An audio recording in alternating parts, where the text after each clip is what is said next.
मुख्यमंत्री कमल पटेल ने व्यापारियों से चर्चा के बाद दूर कर लिया है।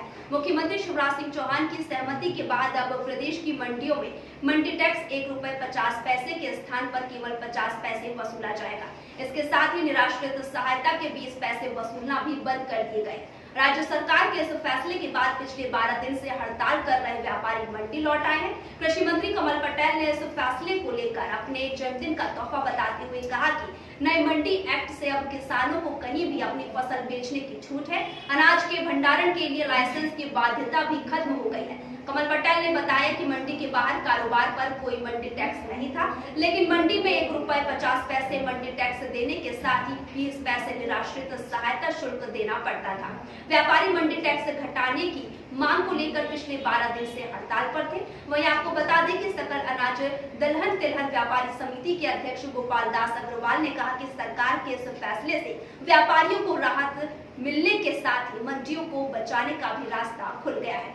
वहीं अग्रवाल ने कहा कि किसानों का मंडियों पर भरोसा है। किसानों के कल्याण के लिए मंडियों का अस्तित्व बचा रहे, इसके लिए वह मंडी शुल्क जारी रखना चाहते हैं, लेकिन खुले बाजार की प्रतिस्पर्धा पे बने रहने के लिए वह इसमें कमी चाहते थे। उनकी मांग आज कृषि मंत्री कमल पटेल से चर्चा और मुख्यमंत्री शिवराज सिंह चौहान की सहमति के बाद पूरी हो गई है। वहीं आपको बता दें कि इससे मंडियों में व्यापार फिर से शुरू हो गया है। अग्रवाल ने आगे कहा कि सरकार के इस फैसले के बाद राजस्व आय की 6 माह बाद समीक्षा होगी और इसके बाद मंडियों को बचाए रखने के लिए नए सिरे से निर्णय लिए जाएंगे। देखिए, भारत सरकार ने मंडी एक्ट में संशोधन किया है, मॉडल मंडी एक्ट लेकर आए हैं। मध्य प्रदेश सरकार ने भी मॉडल मंडी एक्ट बनाया किसानों के हित में। अब किसान मजबूर नहीं होगा बल्कि मजबूत होगा।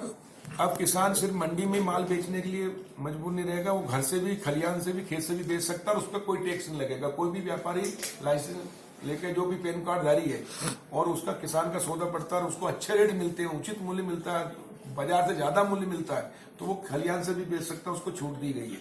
इससे प्रतिस्पर्धा होगी, व्यापारी बढ़ेंगे, पैन कार्ड धारी भी खरीद सकेगा और इसलिए किसानों को उनकी फसल का उचित मूल्य मिलेगा और ज्यादा मूल्य मिलेगा। किसान की आय जो दोगुना करने का प्रधानमंत्री जी ने संकल्प लिया 2022 तक का, उसमें एक महत्वपूर्ण नींव का पत्थर ये साबित होगा मॉडल एक। ये किसानों के हित में है, ये व्यापारियों के खिलाफ भी नहीं है, व्यापारियों के हित में भी है। लेकिन मंडी में जो अभी तक टैक्स लगता था वो ₹1.50 टैक्स था मंडी शुल्क और 20 पैसे निराश्रित शुल्क। मैं गोपाल दास अग्रवाल सकल अनाज दलहन तिलहन व्यापारी महासंघ का प्रदेश अध्यक्ष हूँ। पिछले 12 दिनों से जो प्रदेश के व्यापारी व्यापार बंद करके बैठे थे, उसका मूल कारण ये था कि मंडी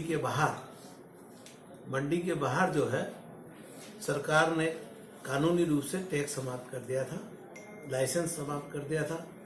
तो हमारा सोच था कि बाहर यदि व्यापार होगा तो अंदर टैक्स कौन देगा। तो हमने सरकार के समक्ष इस मुद्दे पे रखा था कि हमारी कोई पहली बार मतलब हो रहा है कि व्यापारी समुदाय सरकार के पास टैक्स लगाने के लिए आया।